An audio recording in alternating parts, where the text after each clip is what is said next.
এমন একজন ব্যক্তিকে পেয়েছি, তিনি লিপ্টনের নির্যাতিত শিকার। তিনি জসিম ইটভাটার মালিক জসিমের বড় ভাই নাজমুলের। এই নাজমুলকে র্যাব দিয়ে তুলে নিয়ে গিয়েছিল। আমি কি কারণে নিয়ে গিয়েছিল আমি তার মুখ থেকে একটু শুনতে চাই। আসসালামু আলাইকুম, আমি নাজমুল হক। আমি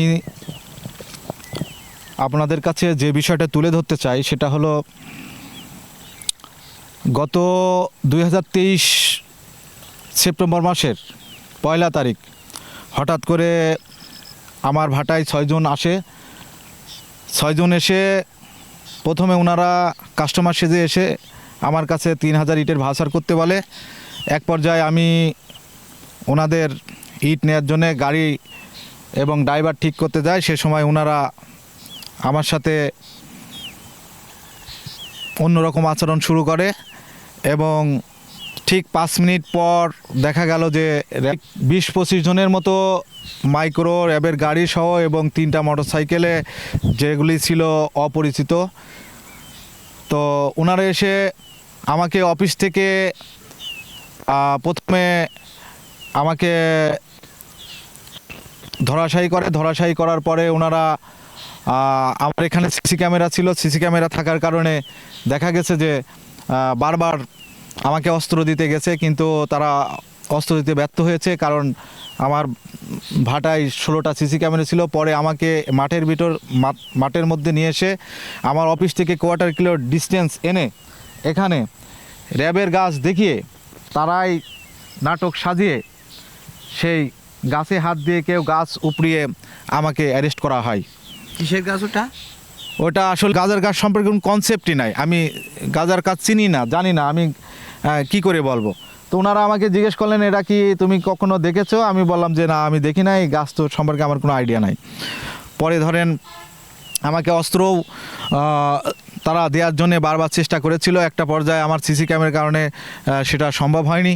তো সম্মানিত সাংবাদিক ভাই শাহিন রেজা ভাইকে বলবো, আসলে দেখেন, ড্রেনের পানি দিয়ে যেমন কোনো ময়লা পরিষ্কার করা যায় না, তেমনইভাবে একজন চরিত্রহীন বিতর্কিত কোনো সোর্স দিয়ে সোর্সিং করলে আজকে আমাদের প্রাণের সংগঠন র্যাব আজকে বিতর্কিত দিন দিন কেন হচ্ছে?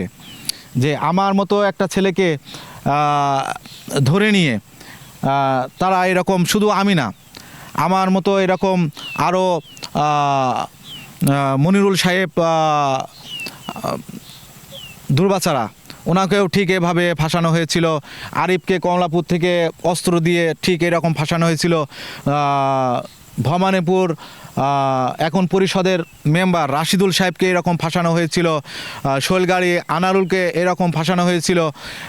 এমনিভাবে উনি দিন দিন এভাবে করে দেখা যাচ্ছে যে শুধু প্ল্যানিং করে কিভাবে এরকম মানুষকে ফাঁসানো যায় এবং বাণিজ্য করা যায় সেইগুলি উনি করে যাচ্ছেন।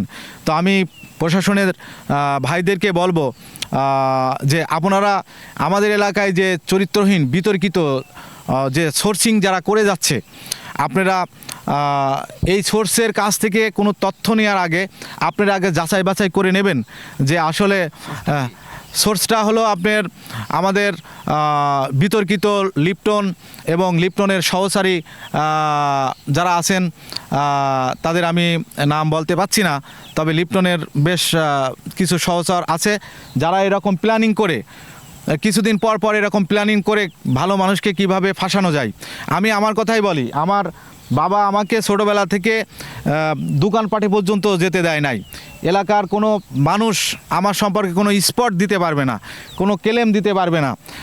আমি আমার ব্যাকগ্রাউন্ড সম্পর্কে আমি জানি। আপনি আমাদের এলাকায় সার্ভে করেন, অন্তত 100 জনের মধ্যে 100 জনই আমার পক্ষে রায় দিতে হবে যে আমি কোনো মাদকের সাথে কানেক্টেড না, কিন্তু আমাকে মাদক মামলায় ফাঁসানো হয়েছে, আমাকে অস্ত্র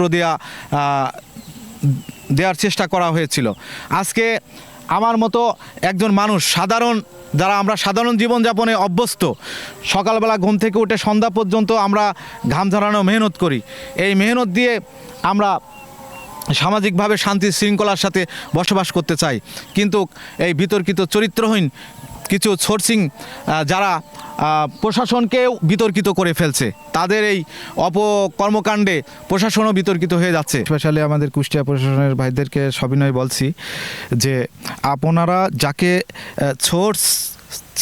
যাকে দিয়ে সোর্সিং করাবেন, আসলে আপনাদের আপনাদের কাছে আমার রিকোয়েস্ট, দেখতে হবে যে আসলে পার্টিকুলারলি তাদের কোনো এডুকেশন ব্যাকগ্রাউন্ড আছে কি না, আসলে তাদের কোনো জাজমেন্ট করার মতো ব্যাকগ্রাউন্ড আছে কি না, তারা আসলে বিতর্কিত কি না, তাদের ব্যাকগ্রাউন্ড কী ছিল, তারা সন্ত্রাস কি না, এইগুলো আপনারা যাচাই বাছাই করে আপনারা রিলায়েবল সোর্স, যেমন এলাকার 5 জন ভালো মানুষের কাছ থেকে শুনে আপনারা সেই সোর্সগুলো থেকে আপনারা সোর্স নেবেন। যেমন আপনার ন্যাচারাল সোর্স কিছু আছে, যেমন সাংবাদিকদের ভাইদের কাছ থেকে নিতে পারেন, এলাকার আপনার এরকম অনেক ভালো মানুষ আছে, তাদের কাছ থেকে আপনারা সোর্স নিতে পারেন। কিন্তু আপনাদের কাছে রিকোয়েস্ট, কোনো বিতর্কিত চরিত্রের কোনো ক্যারেক্টারের মানুষের কাছ থেকে আপনারা কোনো সোর্স নেবেন না, এটা আমার বিনীতভাবে অনুরোধ থাকলো। আর একটা ব্যাপার যেটা বলতে চাচ্ছি, যে এরকম করে এটা কোন ধরনের বাণিজ্য, এটা আমি আমার নেক্সট জেনারেশনের কাছে আমরা আজকে প্রশ্নবিদ্ধ। একটা ভালো ছেলেকে অস্ত্র দিয়ে তুলে নিয়ে যাওয়া হচ্ছে, একটা ভালো ছেলেকে, যে অস্ত্র সম্পর্কে যার কোনো আইডিয়া নাই, যার গাজার গাছ সম্পর্কে কোনো আইডিয়া নাই, সেই ছেলেকে অস্ত্র দিয়ে, গাজা দিয়ে, এটা আসলে কি এটা কোনো বাণিজ্য, নাকি এটা কোনো কাউকে ফাঁসানো, না এটা কারো চরিতার্থকে হাসিল করা? আগে নাজমুলের বক্তব্য শুনলেন, তিনি তার মনের আক্ষেপগুলো বললেন লিপ্টন সম্পর্কে। লিপ্টন সে এখনও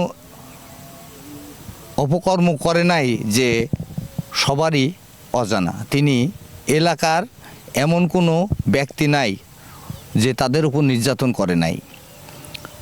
পরিশেষে আমি একটা কথাই বলতে চাই, টোটাল এখানে আমরা কিছুক্ষণ আগে দুর্বাচারা বাজারে গিয়েছিলাম, এই বাজার থেকেও একাধিক ব্যক্তি তার বিরুদ্ধে বক্তব্য দিয়েছে, তারা সবাই তার বিরুদ্ধে ক্ষুব্ধ।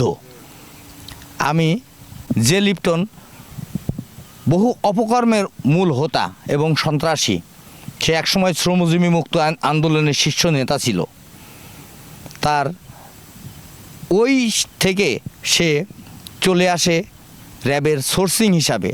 সে র্যাব এর সোর্সিং হিসাবে দাবি করেন, কিন্তু র্যাবের সোর্সিং হিসাবে দাবি করে তিনি কামিয়ে যাচ্ছেন লক্ষ লক্ষ টাকা এবং এলাকার নিরীহ মানুষদেরকে ধরিয়ে দিচ্ছেন র্যাব দিয়ে। কিন্তু এলাকাবাসীর বক্তব্য অনুযায়ী যেটা বোঝা গেল যে তারা একই কথা বলছে যে র্যাব বা প্রশাসন, যে কোনো প্রশাসন, তার সোর্সিংয়ের কারণে প্রশাসন বিতর্কিতর দিকে চলে যাচ্ছে। আমরা চাই যে প্রশাসন যেন বিতর্কিত দিকে না যেয়ে সুষ্ঠু তদন্তের মাধ্যমে কার্যগুলো সমাধান করেন।